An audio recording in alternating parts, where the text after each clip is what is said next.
అయితే సార్ ఇందాక మీరు చెప్పారు షాంపూ వాళ్ళు చెప్పేస్తూ ఉంటారు హెయిర్ ఫాల్ ఎక్కువైపోతుంది ఇది అది అనేసి. బేసిక్‌గా చాలా మందికున్న డౌట్ ఏంటనంటే షాంపూ అనేది డైల్యూట్ చేసి వాడుకోవాలి అనేసి మీ డాక్టర్స్ చెప్తూ ఉంటారు. అయితే ఏ షాంపూ అయినా సరే డైల్యూట్ చేసుకొని వాడుకుంటే సరిపోతుందా? లేదంటే షాంపూ మనము కొనుక్కునే ముందు అందులో మనం పర్టిక్యులర్‌గా ఏది అబ్జర్వ్ చేసి తీసుకోవాలండి? చాలా మంచి క్వెషన్ అడిగారండి. ఇదేంటంటే షాంపూకి ఒక బ్రీఫ్ నేను ఒక సింపుల్ ఫ్లో చార్ట్ చెప్పేస్తాను. ఓకే.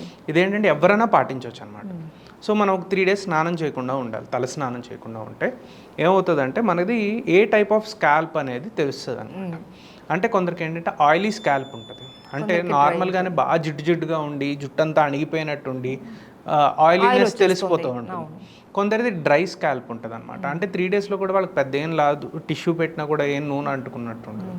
థర్డ్ది combination scalp. ఇది ఒక పద్ధతి షాంపూ అనేది మనం సెలెక్ట్ చేసుకోవడానికి ఇదొక క్రైటీరియా. రెండో క్రైటీరియా చూసుకోవాల్సింది ఏంటంటే మన హెయిర్ థిక్నెస్ ఎలా ఉంది. నార్మల్గా ఇప్పుడు మన 5 ఫింగర్స్ ఉన్నాయి కదండి, ఇది బాగా సన్నగా ఉన్న ఫింగర్, ఇది థిక్గా ఉన్న ఫింగర్. ఇలా థిక్గా ఉన్న హెయిరా లేదా ఇలా సన్నగా ఉన్న హెయిర్ అనేది కూడా మనం మన బ్రెయిన్లో పెట్టుకోవాలన్నమాట.